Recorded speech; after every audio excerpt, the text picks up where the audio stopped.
Hello and welcome back to everybody on the Football Zone and to a weekend previewing the first Premier League round of fixtures in 2025, and starting off with Tottenham against Newcastle. And yeah, this is an interesting game. Tottenham obviously at home most of the time, more often than not you back them, but on a bit of a tough run at the moment under Ange Postecoglou. But Newcastle absolutely fine, playing some really good football. So yeah, this is one that you kind of feel could go either way, maybe whatever team really shows up on the day, but I feel like that's Newcastle at the moment. I just think they're a bit stronger than Tottenham, so I'm going to say 2-1 to Newcastle. Moving on then to Bournemouth against Everton at the Vitality, and yeah, Bournemouth absolutely flying at the moment, doing a great job, really punching above their weight towards the top of the league. But Everton, yeah, struggling a bit, you feel, at the moment, with the new owners coming in, the Freaking Group.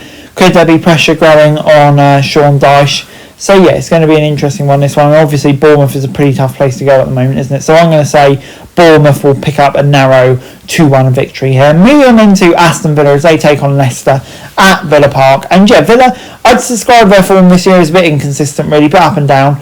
Leicester, though, did pick up a few decent results when Ruud van Nistelrooy first came in, but since then it's kind of been downhill a bit recently, and they're really struggling at the moment. I think Aston Villa at home, they're chasing European football positions at the moment, aren't they? And you'd expect them to be winning a game like this with relative ease at home. So I'm going to say it'll be a 2-0 win for Aston Villa, this one. Moving on into Crystal Palace as they take on Chelsea at Selhurst Park. And yeah, Palace coming into this one, mixed form. I think they're picking up slightly under Glasnost. Obviously it's a slow start, but they definitely are picking up their form now, taking on the Chelsea side who had a bit of a wobble over Christmas. So yeah, it's going to be an interesting one, this one. Chelsea feel kind of need to get back on form, but Palace are a decent side as well. So yeah, it's one that I feel could go either way, this one. I'm going to say it will be Chelsea who nick the away win, though.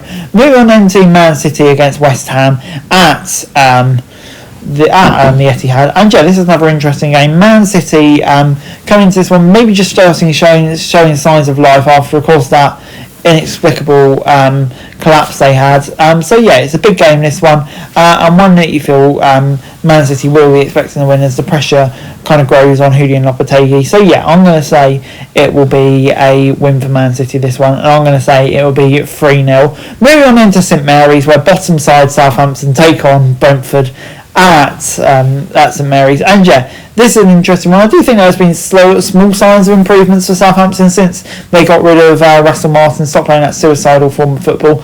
And Brentford, I think they've been struggling a bit at the moment as well. Their form isn't great. So yeah, I think if there ever is a game where Southampton could maybe pick up a win, maybe it could well be this one. Who knows? But I'm just going to say two teams could cancel each other out here, and I'm going to say it'll be a 1-1 draw. Moving on into Brighton as they take on Arsenal at the Amex. And yeah, this is an interesting game. Brighton, they haven't been picking up many wins recently, but we know what a good side they can be on their day. Same thing can be said about Arsenal, really. They are struggling to just to pick up points pick up wins on a consistent basis, and that's kind of led them to be trailing Liverpool by such a decent margin. So they need to turn that around. And I think Arsenal, they do have the quality to kind of do that here. I'm going to say 2-0 to the Gooners. Moving on then to Fulham as they take on Ipswich at Craven Cottage. And yeah, this is an interesting one. Fulham, I think they're a really solid side this year, and I think this is a game they'll be expecting to win. But we have seen sometimes they can make heavy weather of opponents they're expecting to beat. Ipswich, they come in with their never say die attitude,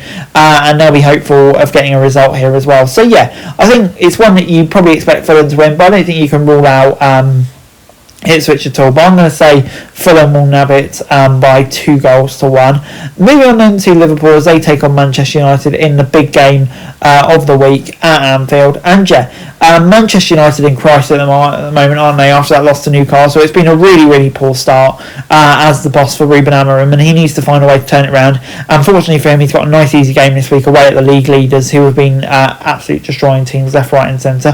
But yeah, this is a game which Liverpool, I think, will be expecting to win. But with the derby, the emotion that comes to the game, you can never really rule out it going either way, really. I think Liverpool will have enough to get over the line, but you just don't know. I'll say 2-0. Moving on then to Wolves against Nottingham Forest. And yeah, it's a tale of control forecasting fortunes for these two sides really this year, isn't it? A really tough season for Wolves thus far, but Nottingham Forest absolutely fine. Probably a season above even their wildest dreams this term. So yeah, one that they'll be really optimistic for, I feel like. So yeah, I'm going to say that Forest will probably be coming in here in a game they'll be expecting to win, and I'm going to say they'll get over the line by 2-1. Hey guys, that's it for this video. Thanks very much for watching. Remember to like, share, subscribe, follow us on our socials, link in the description below for daily football news, meme and content. Subscribe for our other channels on screen right now, that'd be greatly appreciated. Thanks very much for watching. Peace out.